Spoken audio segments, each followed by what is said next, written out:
તો નમસ્કાર દર્શક મિત્રો, દેશ દુનિયા અને ગુજરાતના તાજા મહત્વના અને માહિતીલક્ષી સમાચારમાં આપનું સ્વાગત છે।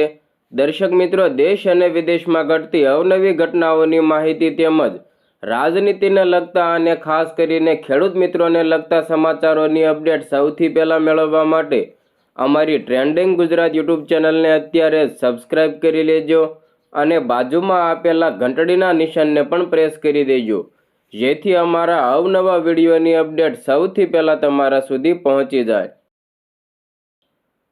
દર્શક મિત્રો, આપ સૌ સારી રીતે જાણો છો કે અવારનવાર ડેડિયાપાડાથી આમ આદમી પાર્ટીના ધારાસભ્ય ચૈતર વસાવા કોઈક ને કોઈક વાતોને લઈને ચર્ચામાં રહેતા હોય છે।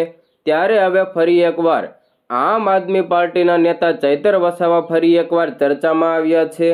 આ દર્શક મિત્રો, આમ આદમી પાર્ટીના ડેડિયાપાડાના ધારાસભ્ય ચૈતર વસાવાએ જણાવ્યું કે ગુજરાત વિધાનસભામાં નાણાકીય વર્ષ 2026-27નું અંદાજપત્ર રજૂ થયા બાદ તેના ઉપર ચર્ચાનો બીજો દિવસ હતો।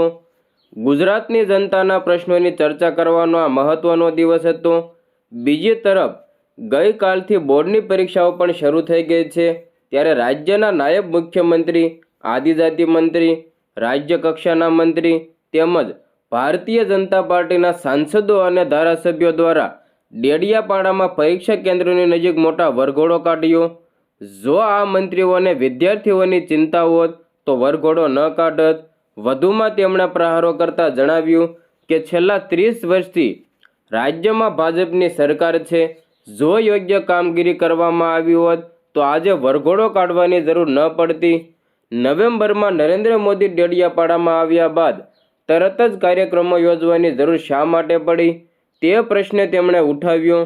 ચૈતર વસાવાએ વધુમાં એમ પણ જણાવ્યું કે ગૃહનો મહત્વનો દિવસ હોવા છતાં આદિવાસી વિસ્તારના મંત્રીઓ અને ધારાસભ્યો ચૈતર વસાવા વિશે ટીકા ટિપ્પણીઓ કરી રહ્યા છે। તેમણે કહ્યું કે મનસુખ વસાવાના વખાણ કરવામાં આવે છે, પરંતુ પોતાના ગામ સુધીનો રસ્તો પણ બનાવવામાં નિષ્ફળ રહ્યા છે। જેના મુદ્દે મારે યાત્રા કાઢવી પડી અને ગૃહમાં પ્રશ્ન ઉઠાવવો પડ્યો છે। ધારાસભ્ય ચૈતર વસાવાએ વધુમાં ઉમેર્યું કે જ્યારે ગણપત વસાવા આદિજાતિ મંત્રી હતા ત્યારે ખોટા આદિવાસી પ્રમાણપત્રોને કારણે બિન આદિવાસી લોકોને નોકરી, શિક્ષણ અને રાજકીય રિઝર્વ બેઠકોમાં લાભ મળ્યો છે અને જેને કારણે વાસ્તવિક આદિવાસીઓના હકોને નુકસાન થયું છે। તેમણે ગૃહમાં મળેલા જવાબનો ઉલ્લેખ કરતા જણાવ્યું કે નર્મદા જિલ્લામાં 11,055 બાળકો કુપોષણથી પીડાય છે। નર્મદા અને ઉકાઈ ડેમ હોવા છતાં ડેડિયાપાડા વિસ્તારને પૂરતું પાણી નથી મળતું। 5,630 ખેડૂતોના જંગલ જમીનના હકો પેન્ડિંગ છે। મનરેગા હેઠળ છેલ્લા 2 વર્ષમાં સરેરાશ માત્ર 18 દિવસની રોજગારી મળી છે। આ તમામ બાબતની વાત કેમ નથી કરતા? તેમણે વધુમાં જણાવ્યું કે નર્મદા જિલ્લામાં આશરે 149થી વધુ શિક્ષકોની ઘટ છે અને 145 શાળાઓ એક શિક્ષકથી ચાલી રહી છે। સ્ટેચ્યુ ઓફ યુનિટી વિસ્તાર, કરજણ, ઉકાઈ ડેમના પ્રભાવિત લોકોની જમીનનું યોગ્ય વળતર આજ દિન સુધી નથી મળ્યું। આ બાબતની વાત કેમ નથી કરતા? ચૈતર વસાવાની ટીકા કરવાની જગ્યાએ લોકોની સમસ્યાઓના નિવારણ પર ધ્યાન આપવું જોઈએ।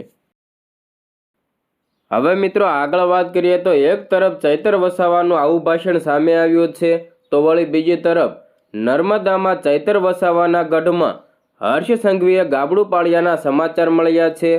આ દર્શક મિત્રો, ડેડિયાપાડામાં આપ અને કોંગ્રેસના કાર્યકરો મોટી સંખ્યામાં ભાજપમાં જોડાયાના સમાચાર મળ્યા છે।